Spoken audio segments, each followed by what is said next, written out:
आज का हमारा टॉपिक है संविधान और संविधानवाद। पहले दिन हम संविधान के बारे में देखेंगे।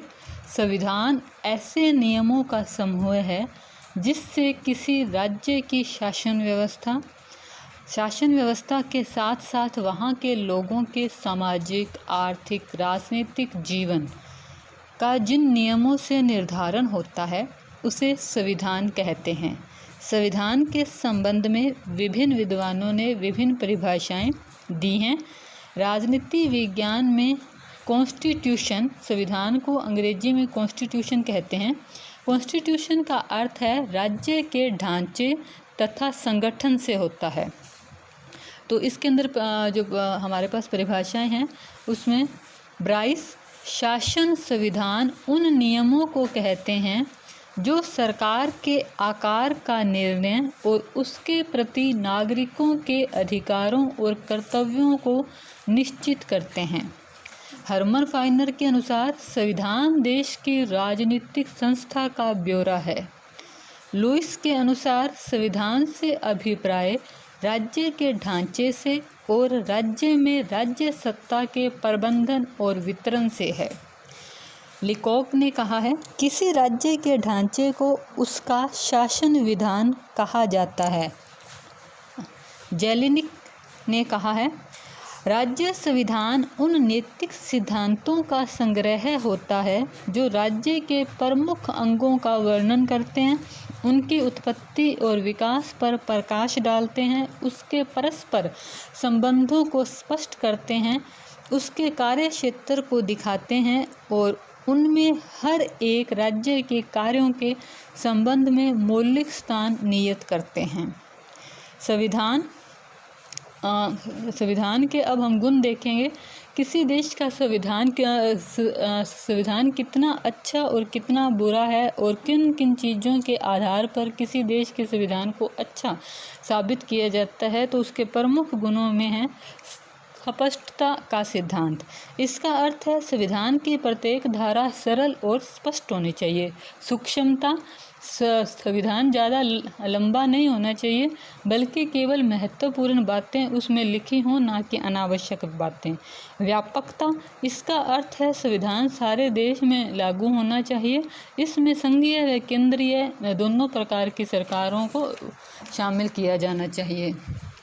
चौथी जो गुण है वो है परिवर्तनशीलता। इसका मतलब संविधान है वो बहुत अधिक कठोर नहीं होना चाहिए। समय के अनुसार संविधान परिवर्तनशील होना चाहिए। अधिकारों की घोषणा, एक अच्छा संविधान अपने नागरिकों को दिए जाने वाले अधिकारों के आधार पर ही जाना जाता है। न्यायपालिका की स्वतंत्रता, एक अच्छे संविधान में न्यायपालिका कार्यपालिका के अधीन ना होकर उससे स्वतंत्र होती है और कार्यपालिका के भय के बिना कार्य करती है। राज्य में नीति निर्देशक के सिद्धांत, एक अच्छा संविधान अपने राज्य के लिए कुछ लक्ष्य निर्धारित करता है जो नीति निर्देशक तत्व होते हैं। अब है संविधानों का वर्गीकरण। आमतौर पर संविधानों का वर्गीकरण 4 प्रकार से होता है। पहला है विकसित तथा निर्मित। विकसित का उदाहरण विश्व में ब्रिटेन का संविधान है जो कई समय की लंबी परंपराओं के स्वरूप विकसित हुआ है। और निर्मित भारत का संविधान, अमेरिका का संविधान, जिसका निर्माण एक संविधान सभा के द्वारा किया गया। दूसरा प्रकार है कानूनी तथा वास्तविक। कानूनी का अर्थ है संविधान के अंदर वास्तव, मतलब जैसे कि हम अनुच्छेद 52 देखते हैं तो उसमें लिखा हुआ है कि समस्त कार्यपालिका शक्तियां राष्ट्रपति में निहित होगी। तो इसका मतलब राष्ट्रपति कानूनी शक्तियों का स्रोत है। और वास्तविक का मतलब वास्तव में उन संवैधानिक शक्तियों का प्रयोग कौन करता है। वास्तव में राष्ट्रपति ना करके उनका प्रयोग कार्यपालिका में प्रधानमंत्री और मंत्रिमंडल के द्वारा किया जाता है, तो वो वास्तविक संविधान होते हैं। उसके बाद है लिखित और अलिखित संविधान। लिखित संविधान का मतलब जो एक संविधान सभा बैठती है वह उसके अंदर कुछ अनुच्छेद वगैरह लिखती है, वह लिखित संविधान है। जैसे भारत, अमेरिका के ये जो संविधान है ये लिखित संविधान के उदाहरण हैं। और अलिखित संविधान का उदाहरण ब्रिटेन है। संविधान का चौथा प्रकार है लचीला और कठोर संविधान।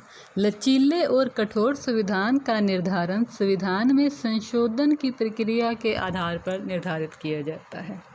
जिस संविधान में संशोधन साधारण बहुमत से हो जाता है वह लचीला संविधान कहलाता है। और जिस संविधान, जैसे ब्रिटेन का संविधान है, वहाँ पे संविधान है ही नहीं तो संशोधन के लिए हार्ड और फास्ट कोई रूल्स नहीं है, तो वह लचीले संविधान का उदाहरण है। कठोर संविधान, जहाँ पर संविधान में संशोधन करने के लिए एक विशेष बहुमत की आवश्यकता होती है, उसे कठोर संविधान कहते हैं।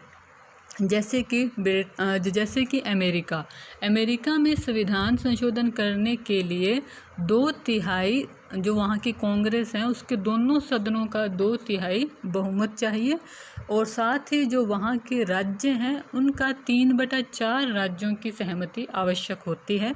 और हमारे भारत में कुछ जैसे नागरिकता संबंधी चुनाव प्रणाली, चुनाव के अंदर परिसमन का जो क्षेत्र है उसमें कुछ अनुच्छेद ऐसे हैं जिनमें साधारण बहुमत से संशोधन हो जाता है, और कुछ अनुच्छेद ऐसे हैं जिनमें विशेष बहुमत से संशोधन होता है। तो भारत का संविधान है वो लचीले और कठोर संविधान का मिश्रण है। अब हम देखेंगे संविधानवाद। संविधानवाद क्या है? संविधानवाद है वह संविधानवाद का आधार स्तंभ संविधान है।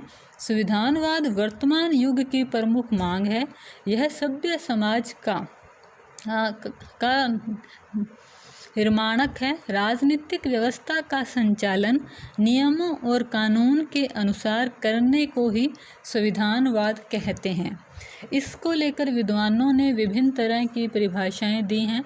इसमें पिनोक सेमथ ने कहा है, संविधानवाद केवल तथ्यों और प्रक्रियाओं का नाम ही नहीं वरन राजनीतिक सत्ता के सुविस्तृत समूहों, दलों व वर्गों पर प्रभावशाली नियंत्रणों, मूल्य प्रतीकों, प्राचीन परंपराओं और भावी महत्वाकांक्षाओं से भी संबंधित है।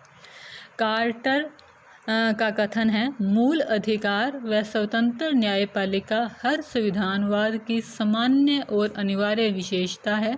संविधानवाद केवल मात्र अधिनायक विहीन राज्य में ही संभव है।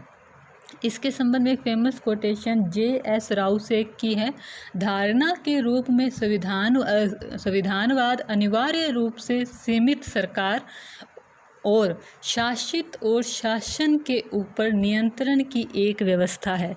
यहाँ पे आपको ध्यान दो, J.S. राव से ने कहा कि सीमित सरकार, शासित और शासन के ऊपर नियंत्रण की एक व्यवस्था है। C.F. स्ट्रांग ने कहा है, संविधानवाद राज्य वह राज्य है जिसमें शासन की शक्तियाँ व शासित के अधिकारों और इन दोनों के बीच संबंधों को समायोजित किया जाता है। अर्थात शासक और शासित दोनों के अधिकारों को समायोजित किया जाता है। उसके बाद है कोरी और इब्राहिम ने कहा है, स्थापित संविधान के निर्देशों के अनुसार शासन को संविधानवाद माना जाता है। अर्थात मतलब जहाँ जिस देश में संविधान है जरूरी नहीं है कि वहाँ पे संविधानवाद होगा ही। संविधान हो, साथ में सीमित शासन हो, नागरिकों के अधिकार हों, सरकार के अधिकार हों। अर्थात संविधानवाद के लिए संविधान एक आवश्यक शर्त है। संविधानवाद कानून का शासन है। कोई भी कार्य मस्तिष्क की सनक से न किया जाए। कानून के शासन का अर्थ होता है कि सभी नियम हैं वो कानून के द्वारा संचालित होंगे। किसी एक व्यक्ति विशेष की इच्छा के अनुसार कोई भी नियम या निर्धारण है वह नहीं किया जाएगा।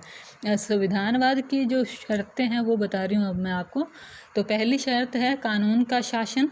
दूसरी शर्त है जवाबदेह व उत्तरदायी सरकार, अर्थात जनता की भावनाओं के अनुकूल सरकार है वो कार्य करे। और प्रजातंत्र। और तीसरी विशेषता है सरकार के तीनों अंगों में, चौथी विशेषता सरकार के तीनों अंगों में शक्तियों का विभाजन या शक्ति पृथक्करण को भी अपनाया जाए। ये एक देश के संविधानवाद के विकास के लिए आवश्यक कुछ शर्तें हैं।